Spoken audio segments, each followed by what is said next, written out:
YouTube, welcome back to the channel. I'm your host TKK and we are back with another video, guys. Thank you for tuning in. This video is going to be shot a little bit different. I'm in front of my Samsung S95C. I've got two cameras. Obviously, we're going to have some timestamps down below in the description. They're also going to be in the time bar for you to just kind of skim through.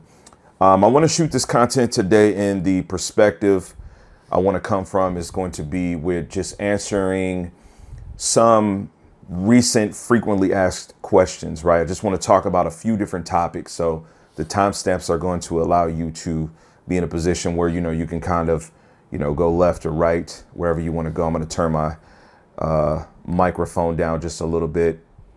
So we're going to get into this and, this is all my opinion, my perspective. I was asked a really good question that sparked this video. It led me kind of down a rabbit hole of researching a subject people had been recently talking about. All right, so I'm using OBS to film this. Let me just give you some expectations here. All I'm doing is just giving you my opinion. I'm going to see what this renders out as. We're going to try to aim for this to be like maybe QHD or something like that. I'm not going to try to upscale it because it's no big deal. I think what's important is the engagement here. So make sure you guys tune in and leave your opinion on some of these different subject matters that we might be talking about. And also give me an opinion on how you like this format. This is probably how I'm going to try to stream content going forward, where I can get myself engaged in front of the TV.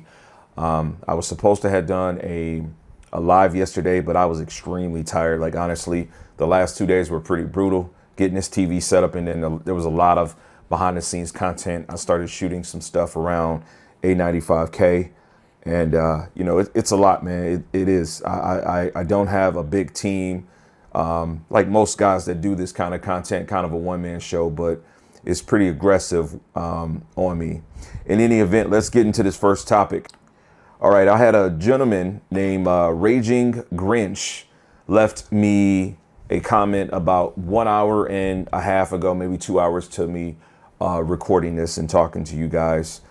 He said, have you measured the peak brightness values yet, bro? I hear that the 2000 nits they promised was a lie, and people are now saying the TV hits around a max of 1400, which is the same as last year's S95B. If that's the case, I'm definitely waiting for the C3G3 series. If this is true, Quantum TV already touched on this, a couple of others, and in the audio video forums as well touched on this. What's your take on it? Do you see more brightness, or is it the same? Like, he'd like to know my honest opinion. This led to me watching Quantum's video. I seen his video today, so shout out to Quantum TV. Very cool dude. I've spoke to him, and personally, I like his perspective and his delivery, as well as a lot of other guys. Let me just say first, before I answer this, I got on live with Whisper Status 74 and also with Max, who also is a fellow S95C owner, and Tech with KG. Listen, amazing group of guys. I can't wait to talk to them more. My intentions of getting on there was to have my setup like this, but I had some issues. I digress. I love what everybody brings to the community. But with that said, I did watch Quantum's video today. I didn't catch the notification bell because I am subscribed. And so after seeing this video, there was a couple of different things he mentioned in the video I was confused about. One of his complaints was that the TV doesn't really have a one connect box because it's connected to the TV. I was a little confused there. I'm not sure what that meant, because the one connect box always connects to the TV. I'm not sure if he was insinuating it should be wireless, because it never has been. The one connect box is the same as it's always been. But as far as like the brightness, first thing I want to say is that, number one, this TV is 77 inch right now. Anyone interested in this TV right now should be focusing on the fact that they passed the S95B or the A95C because they weren't large enough. They only came 55 and 65. This TV gives me the size that I want. That's number one. That's why I went after this TV. Number two, from a brightness perspective, this TV has more potential to do more out of the box than what the S95B could do by way of connecting it to a PC. The highlights hit pretty well for me. For this to be a 77 inch, I think it's a really good Have I technically measured the valves? No. I mean, it's day 4 I've had the TV, and day 3 I've been creating content. So you guys, I've taken you on a ride, literally. Most people are going to review the TV in the space of putting it next to another TV. Or there may be some talking points about what others have said. You know, I bring you the TV in a way of like day-to-day life. You know what I mean? Moving it, setting it up, mounting it, what system I'm connecting. So you guys are literally like, the content you're seeing is the content.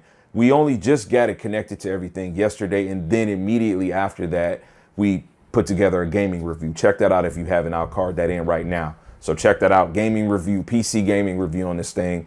Yeah, but I don't feel like I was duped because of the reasons I just mentioned why I bought this TV. I was watching a 77-inch C1. This TV destroys that. When I say destroy, I'm not saying that the C1 isn't a great TV. I'm just saying that it offers me so much more volume of everything versus what the C1 gave me. And then when I go to bed, I watch the A95K and it destroys the C1 in the same way, in the same context that I just mentioned with this one, but it's smaller. So this gives me the best of both worlds. I think any person realistically looking to buy this TV should be inspecting whatever they expect. Now, to say that you're going to jump to a C3, I think is pretty radical, but that might be well for you. The G3, okay, I can get it, but we don't exactly know how MLA is going to translate either. And it's not going to be larger than 77. So putting them together, I know that on paper, this technically is the stronger TV out of the two, just off of the possibilities that what it has. The MLA pretty much for me would be giving me more brightness, clarity, right? I'll articulate it that way versus what I've always got from a white OLED, but this is still this is a step in a different direction. Another question I've been asked, just to kind of piggyback off of this mention, is, you know, did this TV wow me the same way that the S95B did? No, it didn't. I mean, you're not going to look at this TV and get the same exact feeling. You're not going to get that same exact feeling. Keeping in mind that initial feeling you got led to people saying that it wasn't so accurate. So you don't want that feeling. You don't want to see a TV that's so bright and so inaccurate that you're just like, well, wow, because it looks like something you never seen, the S95B, when you first see it. But eventually you start to look at something better like the A95K, and then your perspective starts to shift a little bit. So hopefully that answers that question for you, good brother. You know, for me personally, I am satisfied with this TV right now in the capacity that I have it. All right, this is the start of a second transition within this video. So again, timestamps down below. If you didn't see the first transition, check it out. I'm going to shoot this as if it's multiple videos, so I'm not nickel and diming you guys, but giving you all one video. So check the prior timestamp for me talking about like my opinion of the TV and whatnot. Secondly, I want to speak on gaming. I had a couple of great comments that were left. One literally was I just read as I was filming this, and I told this person I was talking about this. His name is called, I'm just going to spell it, CALDWEAB. Question is, does the One Connect box add any perceived latency? Can you talk about more how that works? Love the content. The One Connect box is proprietary technology. It's tried and true. It's been around for a while. Makes things seamless so that you don't have, you know, a ton of stuff, you know, going to the TV. Makes it so that, you know, they can focus more on, you know, creating a panel for being what it is. And you don't have extra heat generated, right? Because the One Connect box does produce heat. It does. And it has a cooling system of some kind within it. It's come a long way from like the SUHD days, you know, those of you that got the SU or the JS models and so forth. You know, so that's great there. I was touching my PC thinking it was generating a ton of heat, but I'm like, nah, this is actually the One Connect. The cool thing is that it exhausts itself from like the sides and the front. So all the connectivity's there. Like I said, you've got this proprietary connection that, you know, houses all of your devices that you would plug in. As far as any noticeable input latency, no, there is not. You know, I have a lag tester, but I haven't done it yet. I'm probably going to create a video doing that type of content. But the thing is, I'm not going to have an S90C. I'm not buying an S90C to compare and contrast like 2023 models latency One Connect box without a One Connect. I'm not doing that. This TV, again, from the first timestamp worked out best for me. Part of it is because of the One Connect. And I showed you my setup in my PC review kind of middle way. And it's really clean. So no noticeable latency. Another part to this transition or this timestamp, someone asked me, what's it like gaming from the couch? For me, great experience. I absolutely love it. It puts me in a position where, I can just enjoy myself. I can just relax, and I don't have to deal with, dealing with being too close to the TV. You just kind of get a different perspective on, how things would look for you and whatnot. So I use a front end. Now, this is Steam, and Steam has a nice UI that puts you in position where whatever games you might have downloaded, you can see those games. This is called a big box mode. This makes it where, you can just use a controller and you can kind of navigate to your games. As you exit your games, it takes you back to this front end. To take things a little bit further, I have something called Big Box. Now, I featured this on the channel. I pretty much have this set up pretty much on like all of my computers. I have a couple of personal different ones that I use and utilize. And this puts me in a position where, I can just boot the PC up. In this situation, I just loaded it. As you can see, the camera and everything is adjusting and getting itself situated. I can use my controller.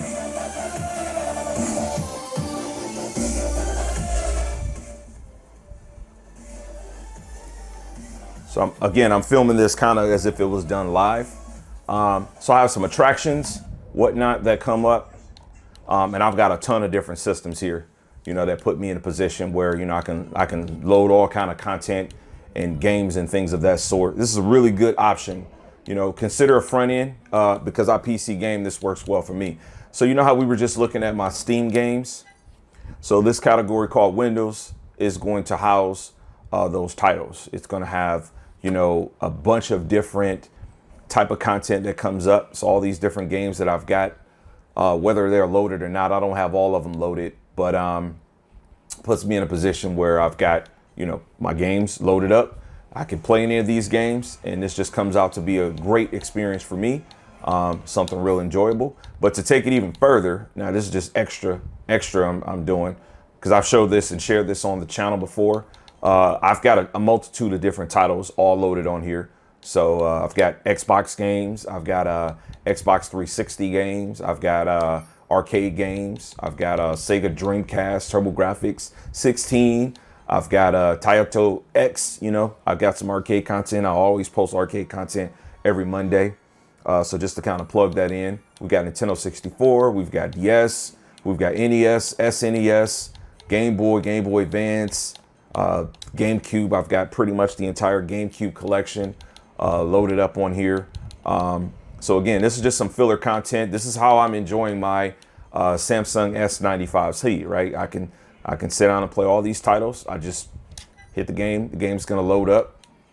And if I wanna get out of it, I can get out of it. It takes me right back to my catalog of what I've got. I've got Nintendo Switch. I mean, we can go on and on and on. I've got the Wii. I've got to get the sensor bar connected. I'm gonna set that right on top of my center speaker, and I'll be able to play all my Wii games that I've got loaded onto my drive. And so, yeah, the way that I game or how I'm enjoying gaming on the couch is fantastic. I've pretty much made my PC into a console so that when I turn it on, it just pops on. Now, right now I'm running partially a Plex server with it. I'm gonna take it out in a couple of weeks, rebuild my server that's gonna have about 8 drives in it. So I'll take a couple of the drives out that I've got in my current PC right in front of me, and then from there, this thing will be all gaming. So hopefully that answers your question, brother. This is a very popular question. For those that have seen my and I have to turn the ISO down on here. This is definitely not overblown or anything. But those of you that got to see my initial unboxing of the TV, I got asked if, you know, I would be keeping the TV. I'm definitely not keeping this TV, not this particular panel. You know, just the amount of dollars I spent. I mean, and I don't know if it's a quality control issue. The box is perfectly fine. So I'm not at all giving Samsung any type of credibility. Dang, dude stole on me, took off on me. You know, but I'm definitely not looking to keep this thing. You know, my expectations are going to be that I spend any dollar of money. It don't matter if it's $4,500. You know, I see a lot of comments. People are like, $4,500 should be perfect. Man, for a dollar, if the TV was $1, it should be perfect. It comes with styrofoam and so forth. It's just bad luck though, honestly. Like, you know, now with the S95B, there's a lot of bent panels. I don't think it had anything to do with shipping. Why you guys say it has something to do with shipping, I have no idea. That's normally going to be like the people that are more into, you know, Samsung or making excuses for them. That was bad quality control. I don't think that's the issue at all with what I had happen. It's just bad luck. What I think happened realistically is that my panel, the TV stand, I believe just, you know, meshed into it. And so that's something that anybody looking at any one of these things should be conscious of. You should never, ever, under any circumstances, accept a TV that's going to have a dent to it. Obviously, I had the TV dropped to me a day prior than when I opened it. And I was not going, I wouldn't have rejected the TV at that point, even if I would have had it open and seen that. It's too new. I want content on it and I want to enjoy the TV. And so far, I have enjoyed the TV thoroughly, right? That just kind of leads me to final talking points of this video. I love this TV. This TV is great. It's everything that I wanted. Guys, I'm not new to buying TVs. I'm only in my second year making content talking about TVs. So I want that part to be understood. I think some people will see me and they'll see, you know, the longevity and how, you know, and the time frame, not the longevity, the time frame in which I've been making videos about TVs. It's only been a couple years, but I've been buying them long enough to know that, you know, I kind of know what I'm going for. And I mean, ultimately, that's what you need to do too. You need to be able to, you know, have yourself in a place, in a position where, you know, you can know that, hey, I spent my money on this. I bought it because of this reason. And if you get some stuff you don't like, get rid of it. Just don't keep it. I'm not into buying stuff just to review it though. That ain't my thing. I'm not that person. I don't knock anybody's hustle, but you know, I feel like I have more integrity than that. Not to say that anybody that doesn't have integrity. It's just, you know, it's just kind of my thing. Anyway, I think I gotta jump here. Oh yeah, this dude, he think he gonna get me. When you knock him down, you gotta hit him with that. I can't see him. Okay, I knocked him down. He's supposed to do it again. Yeah. Took off on me. Anyway, man, it's your boy TKK signing out. Make sure you leave some comments, like, share this joint. You know what I'm saying? We're going to keep the coverage going. Tomorrow, we're going to give you some A95K versus S95C talk. And I'm going to catch you guys on the next one. Peace, God bless, and as I always say, max love.